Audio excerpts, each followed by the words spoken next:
Hello, everyone, and welcome back. I hope everyone is having a fantastic afternoon. So, we have letter number 9 right here from the Flower Letter series, and we should be caught up, hopefully. If not, you do let me know. But we should be caught up all the way 1 through 8 in the letter series. So, this is letter number 9. Now, this is the Adelaide Magnolia series. So, if I have anybody new or anybody that's interested, I know I had somebody ask how they found like the website to get on. All you do is just type in flower letters. It should come up, or flowerletters.com, and it should kind of come up there. Usually I could try to post a link or something. If you guys want me to, I can try to find it and post it if that's kind of easier for you guys. But I mean, it's super easy. Just type it in and you should just go straight to it, and it should pull up all the letters and show you everything that they have.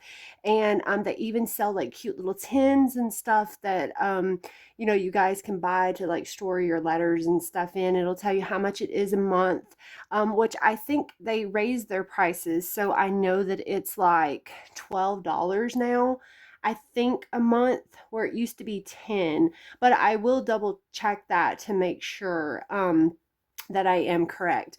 But yeah, it's super simple to get on there. But so, like I said, this is letter number 9. So we're going to go ahead and we're going to get into this. And you guys just let me know how you are. What are you doing? You have any big plans for the warm weather?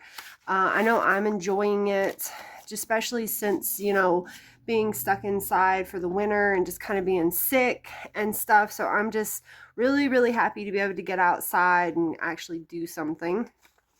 So here's the first piece of paper that we've got.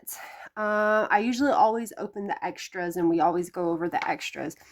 So this says, His Lordship, the 3rd Duke of Windermere, requests the pleasure of your company at the marriage of the Ward Juliana Morgan to Mr. Phineas James Arden on Sunday, November 1st, 1817, at 10 o'clock at the Avery Abbey Chapel, Hartland, Devon. So, okay, so I guess this is a little invitation. I guess I like that. This is a cute, very simple kind of invitation there. Just kind of get it where you guys can read it there. So we'll set that to the side, and then we have our letter. I usually always save it for last. Let's see. Ooh, okay. It looks like we got a pattern here. Now, I know I've gotten patterns and I've gotten embroidery stuff in the past. Ooh, this is nice. I'm hoping I can get all of that in there for you guys so you guys can see that. That is beautiful. Whether it's embroidery or coloring, let's see. There is nothing. There's no instructions or anything. Let's see here. Okay. So I don't know if you guys can see this, but this looks like a mask of some sort. I don't know if this has got something to do with her wedding, or this is just maybe a random little coloring page or something, but this is gorgeous.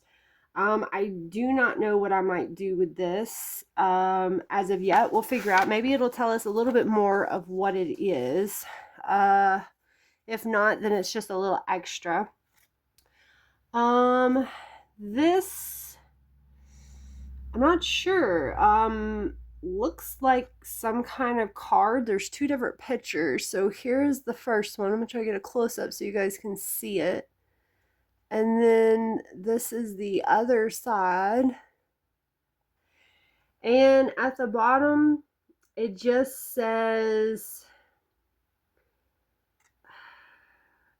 where love spoils are expressed. And this one says, the Red Cross Knight is captive, made by Gwyneth Proud Erprest. Prince Arthur meets with Una greatly with those news districts. I'm not really sure what that means. It's not really saying. It's like maybe a little illustration or a little clip that they cut out of something, maybe a story or something. But I always use these little pieces of paper for like bookmarks and stuff, but maybe I'll find out more about what this one is. So that's odd. Usually it tells you what it is, or like a newspaper clipping. Maybe in the letter. Sometimes in the letter it does tell you more. And then, so we have this, and it just says waltzing is what it says. It just says maybe it's like instructions of how to waltz. Let's see. Okay, yeah, yeah. So this is like instructions maybe of how they would waltz, I guess, around the room. So that's really cool. Maybe this is something like the bride and groom has to do. Maybe like their little dance, you know. That would be so cool to learn something like that. Like all the old, like kind of 1800s, like early 1900s dancing. Like I just think that's so cool. So, okay, so there is that. We're going to set all that to the side, and then we've got our letter. So hopefully in the letter, it will tell us a little bit more about the clippings and stuff. Usually it kind of does, and then I'll go back over it at the end if there's anything that I think I should go over and kind of let you guys know. So yes, okay, let's get into the letter. April 9th, 1817. Dear Mrs. R., how are you, dearest? I hope you have recovered fully from your cold. I would hate for your pupils to be robbed of your tutelage for even one day, unless that day happens to be my wedding day, of course. We are absolutely floating here in Devon. It is all wedding preparations and precious stolen moments with my dear Mr. Arden. The banns will be read for the first time this Sunday, and I couldn't be more thrilled. How I adore him, Mrs. R. Thank you for your part in it all. It was ever so thoughtful of you to stop into the dressmaker's on my behalf. There was simply no time for a trip to London. My mind is much more at ease knowing your discerning eye is overseeing the assembly of my dowry. And thank goodness you intervened before Mademoiselle Tremblay began work on my wedding gown in earnest. As much as I adore Indian muslin, it is not suited to a November wedding near the sea. But I am not writing merely to thank you, my dear. I am writing in the hope of convincing you once and for all to leave your beloved pupils in the capable hands of Miss Jenkins and Miss McClave and travel to Devon later this month. I have ever so much confidence in persuading you to forget your obligations for a short holiday, for we are up to our earlobes in the most exquisite ball preparations you can possibly imagine. A real fairy ball, especially when you see the dominoes Adeline and I have made to match our costumes. Adeline's costume is especially well worth leaving the smoky streets of London to see, I dare say. It is even more so when you read the invitation I've included and discover my wedding to Mr. Arden is the very next morning. If that is enough to entice you, I will endeavor to persuade you with the delicious story that commenced the tradition of the All Hallows Eve ball in the first place. The master of Avery, my Mr. Arden, of course, retells the following story of the opening of the ball each year. It is an old folk tale, and you see one that has been passed down through the Avery family for generations. As the legend goes, dear Grandmama Arden, Avery's line originated across the channel in South Wales. Her people lived at Llangwin Castle, and they ruled there for centuries before the Normans invaded. However, they weren't called Avery then. Family lore claims that the Normans gave them that name before running them out of their castle because the Averys were literally what their name means, the rulers of the Tuatha of the fairy people. After the Norman invasion, the Avery ancestors led the Tuatha in rebellion after rebellion against the Normans. They burned Llangwin Castle to the ground each time, and every time the Normans rebuilt, the Tuatha would burn it down again as a symbol of their refusal to acknowledge anyone's right to rule but the Averys. At the time, Avery Abbey was still home to the Brothers of the Order of St. Adwina of Cornova. But King Henry VIII dissolved the order in the 1530s due to the church refusal to grant him a divorce from Catherine of Aragon. When King Henry enacted his Acts of Union, extending English laws into Wales in the 1530s and 40s, he cleverly made peace with the Averys and the Tuatha once and for all. In exchange for their sworn allegiance, he granted the Averys Avery Abbey and its surrounding land and appeased their right to rule the Tuatha by granting them one day a year to rule as they wished. That day was All Hallows Eve. The Averys accepted the king's offer, crossed the channel into Devon, and chose to hold a ball on their day to rule, a grand ball where the Tuatha would gather and revel as they once did at Langdon Castle. Hence the Averys All Hallows Eve ball was conceived. Now, whether the story is true or nay is up to you to decide. One thing is certain, though. For more than 200 years, a ball truly has been held at Avery Abbey on All Hallows Eve, and everyone invited has been instructed to dress in costumes inspired by Spenser's The Fairy Queen. Keeping with the narrative of the poem, the hostess of Avery Abbey has always dressed as the Fairy Queen, Gloriana, and welcomes all her subjects to the ball and to her castle. In light of your recent engagement, dear Adeline insisted I dress as Gloriana for the ball. But I wouldn't rob her of that right for all the world. She forgets I was her dearest friend at school. And remember how her face would light up every time she spoke of the ball and the day it would be her turn to dress as Gloriana. Besides, I will get to be Gloriana next year and every year after. Once I am Mrs. Phineas Arden. This is her one chance. So Addie will dress as Gloriana, Finn and I will dress as the Renarose Knight and his lady in Una, and Miss Harriet, poor Miss Harriet, will come as Duchessa of all characters. I fear she did not understand the tale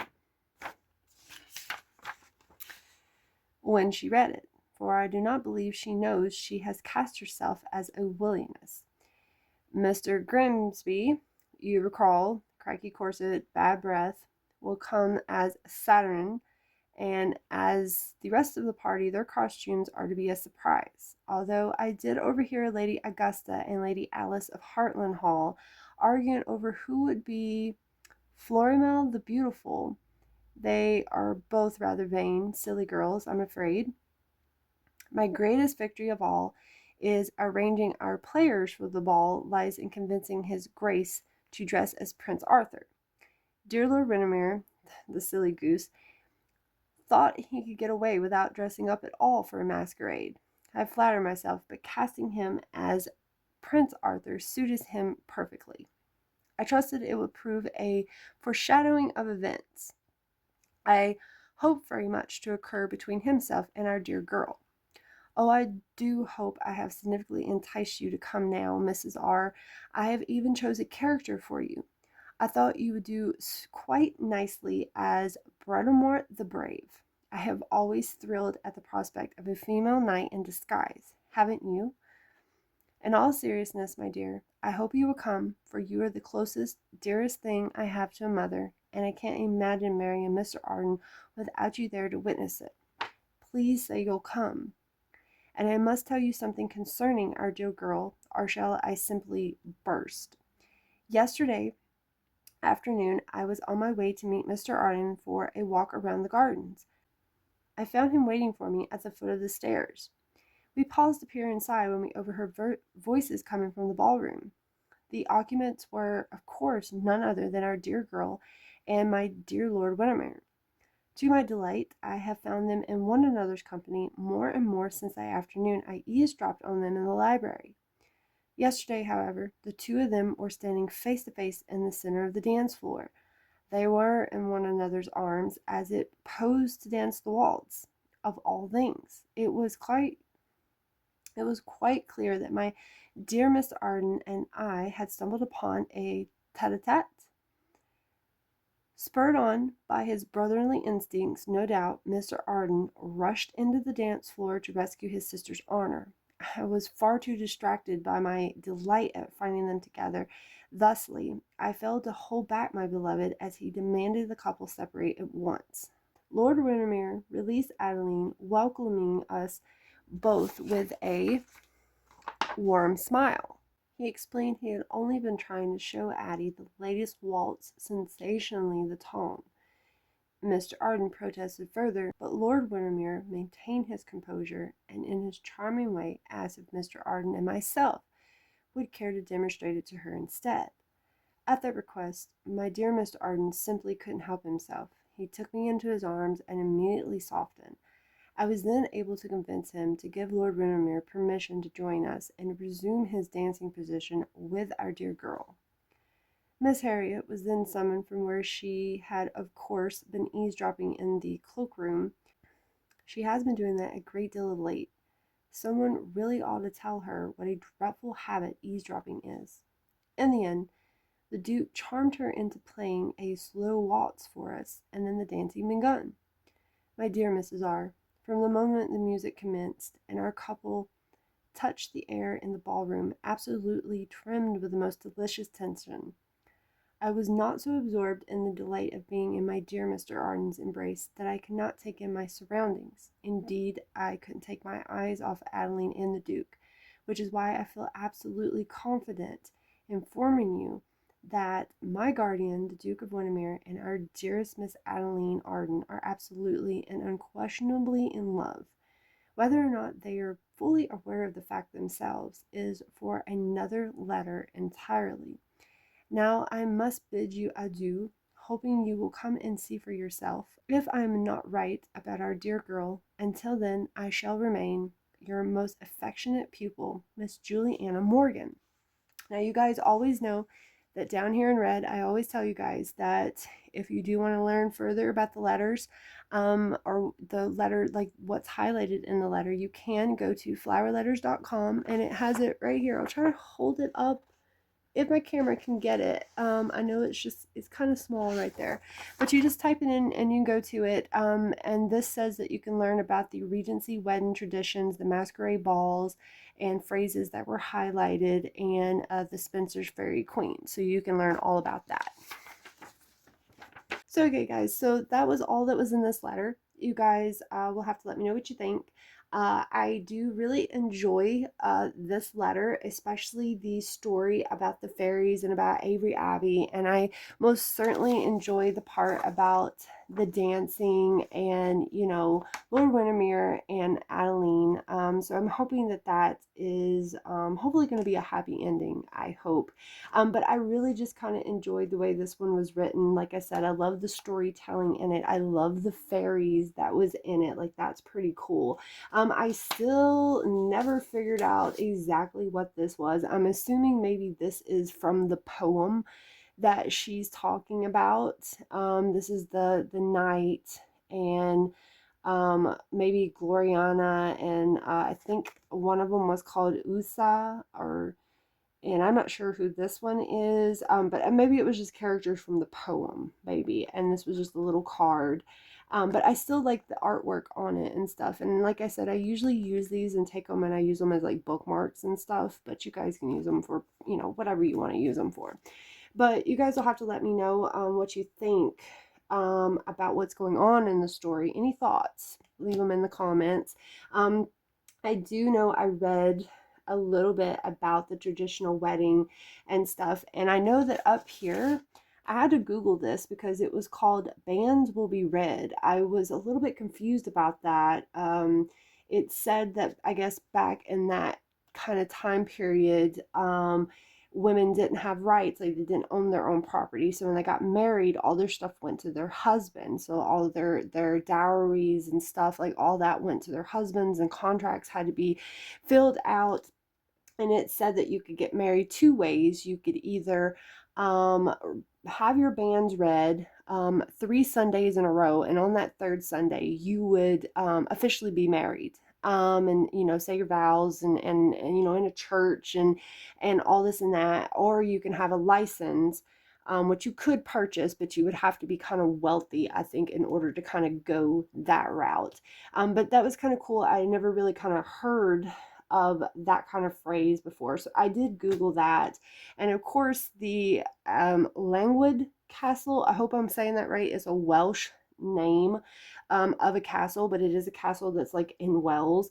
So I did kind of read that, and just kind of like a few things that I kind of saw throughout the letter, like Tulatog, which is basically the fairies, you know. It's just a fancy way of saying it. It's also a Welsh name, I believe. But I really didn't see anything else. I've never read the Spencer's The Fairy Queen, so I'm not real sure about that one. Okay, so I got one more thing before I let you guys go. This right here, I wanted to show you guys again. This was a mask. Cute little crafting idea for you guys. I mean, if you guys are getting the letters, or you know you're going to, you could take this and you could cut this out, and you could like paste it to some cardboard or some kind of like foam. Like I have some cosplaying foam that I use for like my cosplay, and you could maybe make you a mask out of it. You could color it, you could put little jewels on it, maybe like a legit flower, just anything really. I mean, this would just be a good little kind of crafting project for somebody, or if you like to craft kind of like I do. But I kind of thought that that would be a neat idea. Or you know, you could leave it paper if you want, maybe take a little cutter and like cut you two little holes out, put you some strings on it. It would just be a neat little idea. I've always wanted to go to a masquerade ball, so this is like, I really really like this. It's on my to-do list. But anyway, I thought that would be a cute little idea. So that is all for this letter. And I will see you guys back here in letter number 10 very, very soon. And I hope you guys like this one. And I will see you guys soon. Bye.